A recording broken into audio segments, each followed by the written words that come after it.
Señor presidente del Consejo Permanente de la Organización de Estados Americanos, embajador Harold Forsyth. Señor Luis Almagro, secretario general de la OEA. Señor ministro de Relaciones Exteriores, embajador Oscar Maurtua. Señoras y señores representantes permanentes y delegados de los Estados miembros. Señoras y señores, para mí es sumamente honroso estar en la primera organización de los hermanos americanos. Traigo el saludo de mi familia, traigo el saludo de los hermanos peruanos, de los ronderos, de los hermanos chipivos, de los conivos, de los aguajún, de los quechuas, los aymaras, de todas esta clase de aquellos hombres y mujeres que no han tenido voz, pero creo que hoy la OEA tiene que abrir los enormes espacios para que de una vez por todas, como organización de América, sea verdaderamente un espacio netamente equitativo, social, donde se garanticen los derechos humanos, donde se hable de una verdadera democracia, donde se hable de igualdad de oportunidades, sin discriminaciones. Yo soy hijo de este pueblo andino y a mucha honra, aparte de ser maestro, soy rondero, hoy presidente del Perú, que hemos abierto y seguiremos abriendo las puertas, no solamente Palacio, sino del gobierno en su conjunto, en la sede de Palacio, en los gobiernos regionales, en los espacios de los alcaldes, en los espacios de los colectivos, en los espacios de todas las entidades del país. Y quisiera extender mi saludo desde ese espacio a todos los peruanos que se encuentran en las diferentes latitudes del mundo, en los diferentes países, que estoy seguro que ustedes, hermanos, deben conocerlo, mis compatriotas. Desde ya, mi eterna gratitud. Es para mí,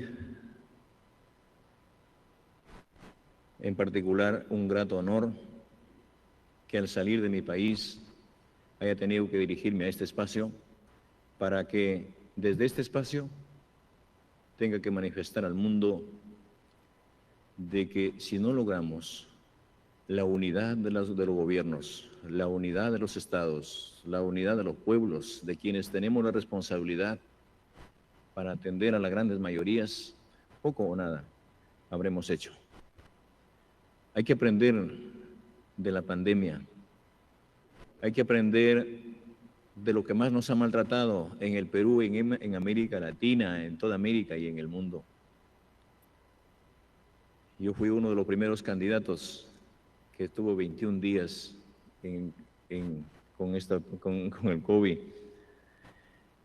Y salimos de esto, pero haciendo todo el esfuerzo. En el Perú, más de 215,000 compatriotas se nos han ido.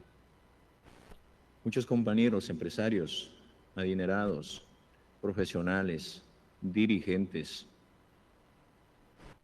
obreros, personas que no tienen voz también. Y esto nos ha permitido ver de que no podemos estar los países sacándonos los ojos entre nosotros, mirando diferencias, cuando tenemos enemigos comunes, como las enfermedades, como el hambre, como la miseria, como las grandes desigualdades. Yo como maestro muchas veces obligué a mis alumnos, a mis niños, a copiar esta canción de América, de las Américas, y todos cantamos con ellos. Y sé la historia, por qué se gesta la OEA, sé por qué se funda la OEA, cuándo se funda, cuál es su misión. Pero cuando en las calles del Perú usted hace un censo y pregunta qué es la OEA, para qué sirve, y el poblador lo que piensa, dice, ¿sabes qué? Estoy buscando un pan, necesito agua, necesito educación, necesito salud, necesito que los derechos no se digan, que los derechos no sean parte del discurso, sino que se sientan, que se vivan, que se expresen naturalmente como lo conciben. Hoy, asumiendo el mandato en el Perú, nos hemos comprado ese pleito para acabar con las desigualdades, para acabar con este gran flagelo que es el flagelo de la corrupción. Hay corruptos como en todo país, pero en el Perú tenemos corruptos de todo calibre. La corrupción es un gran problema en mi país y tenemos corruptos hasta para exportar. Y esa es nuestra lucha, porque la corrupción le ha quitado un pan a las familias que no tienen pan. Le ha quitado muchos beneficios a la población. Detrás de Palacio existen muchas familias totalmente vulnerables que tienen como techo un pedazo de estera.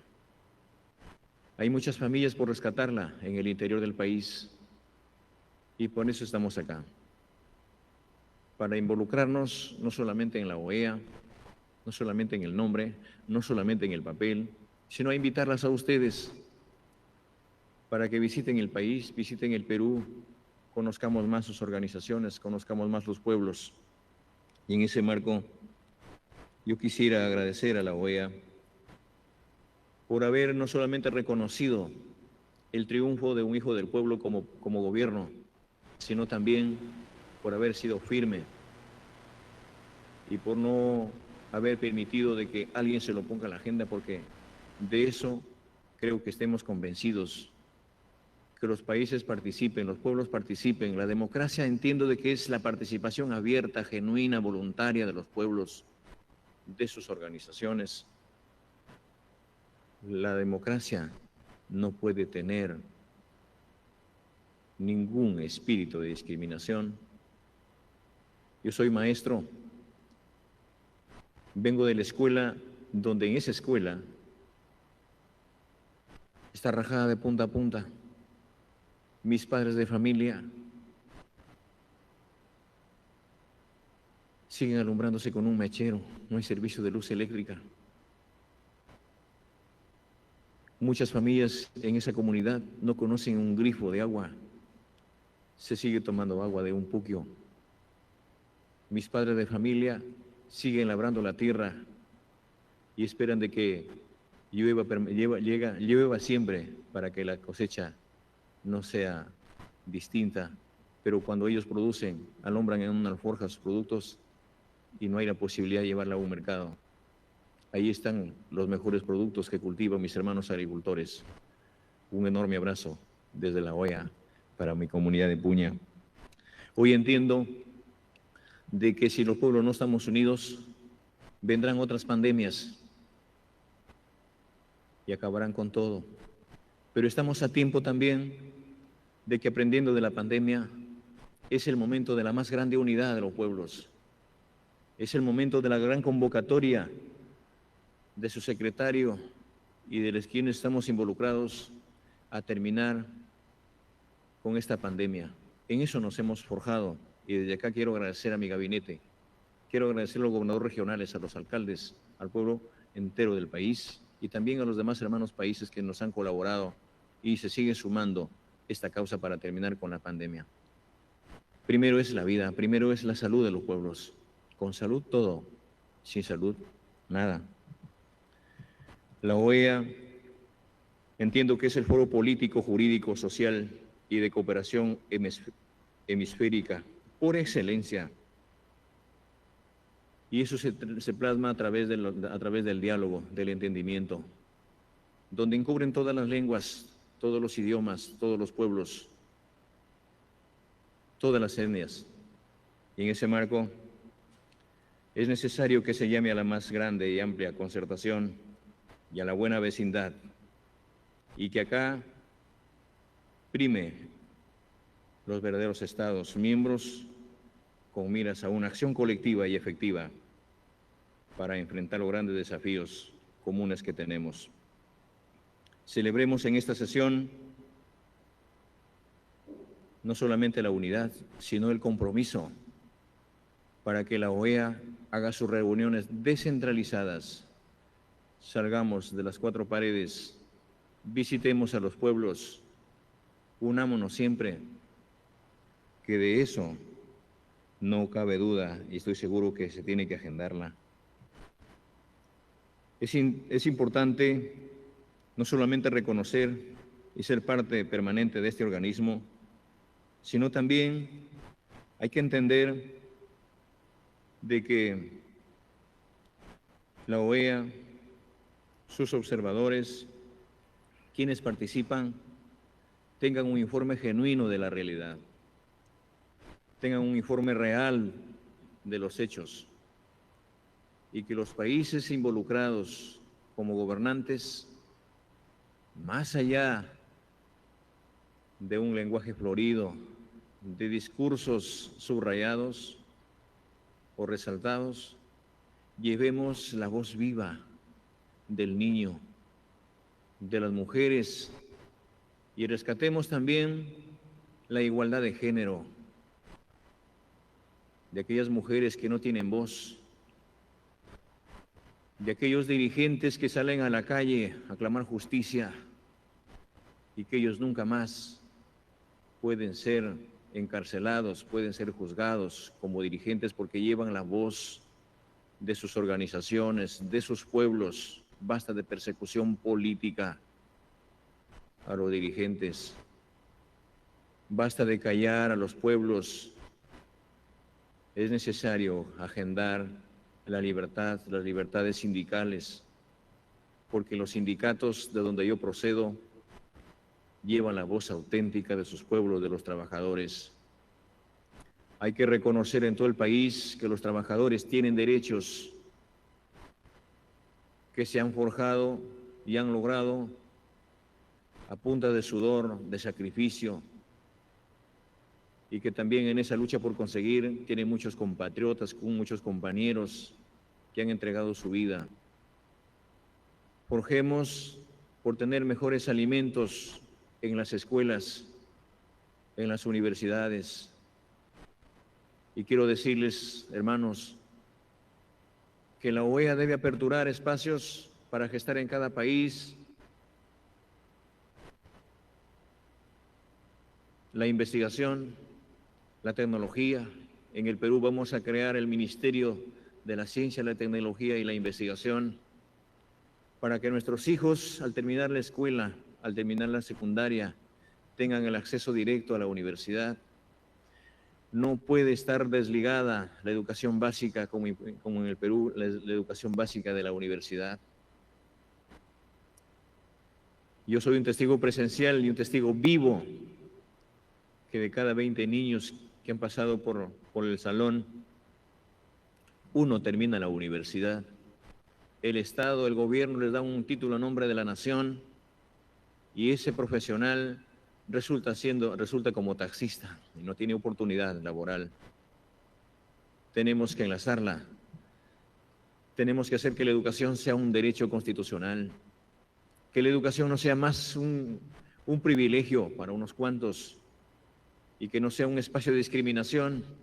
Estoy convencido que si no invertimos en la educación, poco o nada habremos hecho por los pueblos.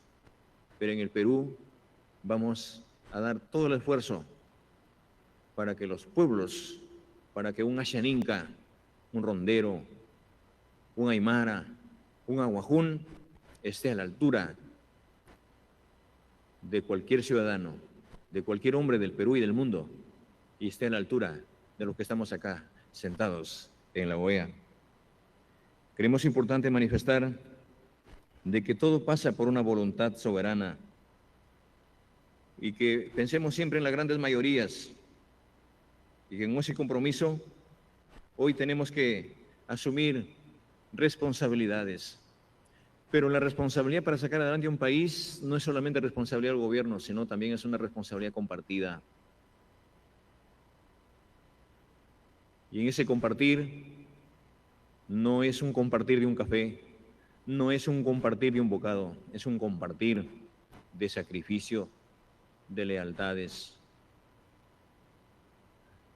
Si alguien muestra una confianza para ejercer un cargo, en un ministerio, en un espacio social, en cualquier escenario del gobierno, esa confianza debe ser devuelta con lealtad. Muchas veces hemos llegado a asumir cargos, como en el Perú, que tenemos ministros, congresistas, gobernadores, presidentes prófugos de la justicia por estar inmiscuidos en grandes problemas de corrupción. Y es cierto de que a medida que pasan los tiempos, pasan los años, los pueblos tienen que autoconvocarse, los pueblos tienen que ser convocados también por las autoridades para tener que su estructura política, como sus constituciones, estén a la altura de los tiempos y que no pueden ser manoseadas las generaciones por situaciones antojadizas, jurídicas, políticas.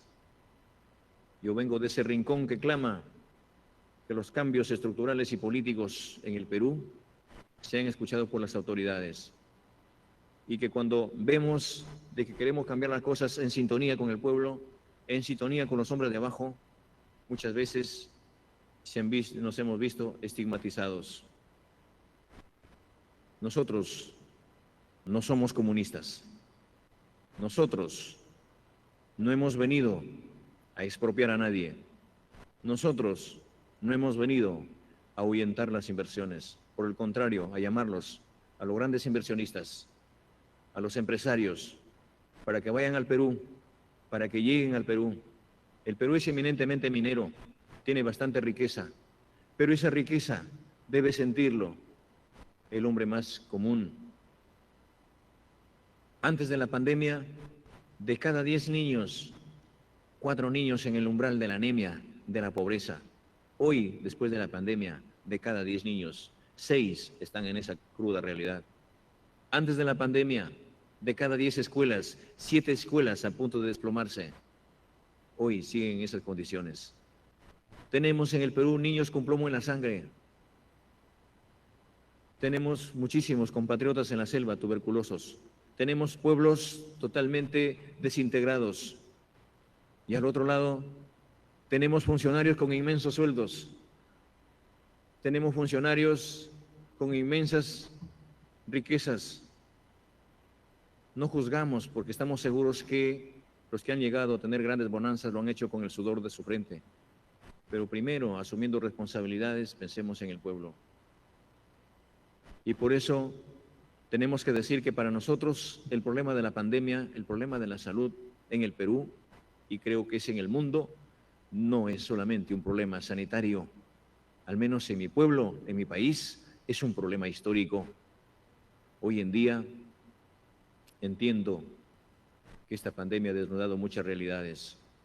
¿Acaso antes de la pandemia no habían hospitales colapsados? ¿Acaso antes de la pandemia no habían enfermos formando cola para tener una pastilla, para tener acceso a este derecho constitucional? Y por eso en nuestro gobierno lo que vamos a luchar es que la salud no sea un servicio, sino se convierta en un derecho constitucional de los pueblos. Que la educación se convierta en derechos constitucionales, que la alimentación igual, y que las calles de los pueblos estén abiertos, que no estén cerrados, que no estén enrejados, porque estoy seguro que igual que en el Perú también hay otros problemas como la inseguridad, la delincuencia, el narcotráfico,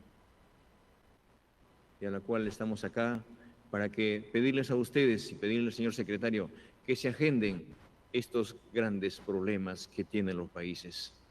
Y como estamos acá en Estados Unidos, yo invito para que nos sentemos también, y los llamo a todos ustedes para que volvamos a sentarnos en cualquier pueblito del Perú y veamos de cerca la realidad de los pueblos. ¡Viva la OEA! ¡Viva América! Muchas gracias.